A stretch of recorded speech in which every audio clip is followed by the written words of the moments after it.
Welcome back. Now, in our previous video, we talked about the 3 key pillars of cybersecurity. We talked about the people, we talked about the processes, and we talked about the technology. Now, this time around, we want to talk about the cybersecurity concepts.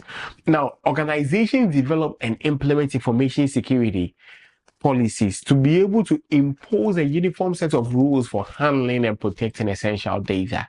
What do we mean? What we mean is that the organization puts certain things in place or structured guidelines in place to be able to do what? To protect essential data or to protect people's information.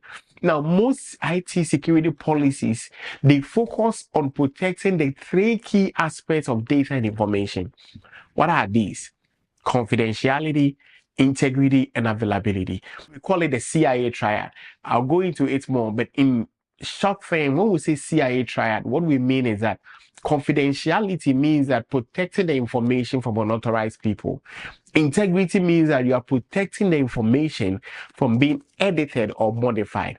Availability means that you are making sure that the information is available whenever you need it and it's not destroyed. And so these 3 key concepts, you can never do away without it in cybersecurity. That is the foundation of everything we do in cybersecurity. Why? Because we say cybersecurity is protecting information. But we need to have ways that we are protecting information. Or what are we protecting information from? We are protecting the confidentiality of that information. We don't want people to see information that they don't have access to seeing. We are protecting the integrity of the information. What does that mean? We don't want the information that we are sending to be edited or modified. And availability is making sure the information is ready and available whenever you need it. We'll go into these key concepts more, but now let's talk about cybersecurity concept, the concepts of cybersecurity. Now, when we are talking about these key concepts or these concepts of cybersecurity, what we are referring to is that, you see, cybersecurity has certain approaches that they want us to be able to address various risks. What we are doing in cybersecurity, that we are protecting our information system from various risks. What is risk? Here we will define risks to make it easier for us. That's a combination of the probability of an event and its consequences. But when you come into the risk world, we will say that risk is the probability or likelihood or potential that a threat will take advantage of a vulnerability to harm a system. If you go for an interview, that's how I want you to define it. That risk is the probability that a threat will take advantage of a vulnerability to harm a system. We'll go into these terminologies as we keep going ahead. But risk is being mitigated using something we call controls. When we say controls, what do we mean? What we mean by controls is that we are talking about measures that we have put in place to protect our environment. These measures that we are talking about, it could be in any form. Let me give you a typical example. You have your mobile phone. There's one thing that you have done on your mobile phone that is stopping me from accessing your mobile phone. That is that you have a passcode on your mobile phone or a facial ID that you use to unlock your mobile phone. Because of that, whenever I pick up your mobile phone, I cannot open it until I know your password. Because of that, your children cannot have access to your phone until they know your password. You go to someone's house and they have a keypad. You need to type in the code before they can be able to allow it into the environment. When you go to work, you have a key card. You need to be able to do what? Swipe it for you to recognize that you are who you say you are before it allows you into the environment. What they are doing is that they are protecting their information system. We have put measures in place to protect our information. And this is what we call controls. It's going to be a familiar term, so please start getting used to it. Controls, controls, controls. There are thousands of controls. Some framework calls it safeguards, some call it controls, some call it standards, some call it measures, but we'll get into that as we go into all the videos. Now, when we talk about approach, there are 3 main approaches. We have the compliance-based, the risk-based, and ad hoc. Now, in the compliance-based approach, organizations focus primarily on meeting regulatory requirements. They need to meet the industry standards and internal policies that have been set for them by their own organization. Whereas when we talk about risk-based approach, now organizations prioritize activities and resources allocated based on the level of risk they could face.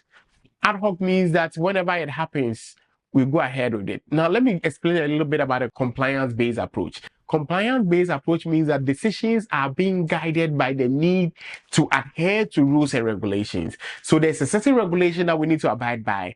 And because of the regulation that we need to abide by, all our resources, the things that we are that, often the minimum standard that is necessary for us to avoid legal or penalties is what we do. Now, this approach also may involve implementing processes, controls, and documentations to ensure that we are conforming to the laws and standards. I'm sure that you are like me. We always want to obey the law. So we always want to make sure that we are compliance based. If you live in a gated community, you realize that there are certain regulations that they want you to abide by. You can't just paint your house any color. You can't just do anything. If you live in an apartment, they will tell you, you can't drill in the hole. You can't do this. Those regulations are something that we are talking about. Those are the things we are talking about.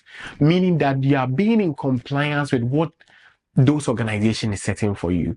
Now, when we talk about risk-based, what we are talking about is that you are making decisions that is being guided by identifying and addressing potential risks to the organization. So the organization will try to find out, okay, what are some of the risks that we involve ourselves in? When you live in this part of the town, if you live in Seattle, you realize that it's raining.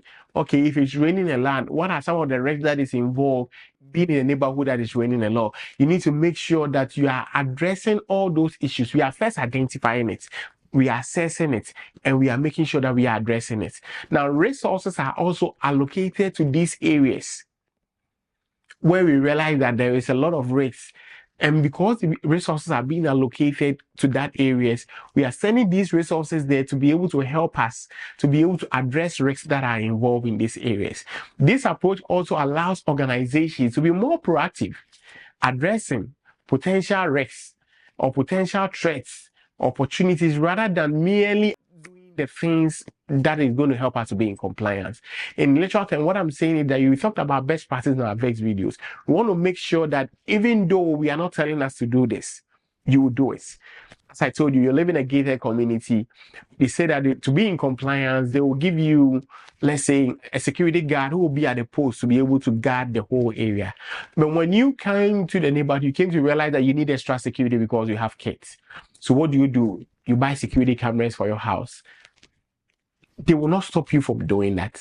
These are risk-based. You have made the decision based on the fact that you have kids. And so because you have kids, you don't want to get into the point where you can't find your case, or even if you can't find your case, or you don't want your house to be backed in. And so you have ADT, or you have a security system that protects your environment. Now, ad hoc, and that is the last approach. Now, an ad hoc approach means that you are being characterized by a lack of formal structure. So there's no consistency in decision making. When the thing happens, we work on it. When it happens, we work on it. So there's no specific approach that we need to take. Now, when it comes to this ad hoc approach, this may be used when we are dealing with unique and unexpected situations. There is a hurricane. We never expected it. This is not something we'll plan for. But when it happens, what do? We need to be able to establish procedures to be able to do that. Now, while ad hoc approach can also bring about a lot of flexibility, they can also lead to companies being very inconsistent, inefficient, and increased risks if not managed properly. So I always encourage companies that yes, ad hoc is just for one-time situations. Now, when you are going for an interview and you are being asked about this, what I want you to be able to focus more on is the compliance base, the risk base, and ad hoc. Now, I want you to talk about the compliance base, that these are the standard-based security. This approach relies on regulations and standards to protect your environment. Risk-based is the best practice. You have realized that, okay, you have identified unique risks that is in your environment. So you want to make sure you are protected. Whereas the ad hoc simply means that you are implementing security with no rational criteria. As and when it comes up, you are able to address it. Majority of the time, you are going to be asked, so which one is the best? I always tell people that I personally don't have a choice because I feel like all of them have its own benefits, but I'll go with compliance based and risk based. If I'm in compliance, one, my company will always be operating. Why? Because first, I've been able to safeguard my company. I've been able to protect my environment. The risk base also to be able to address things that was not covered in the compliance base. Thank you, and I'll see you in the next class.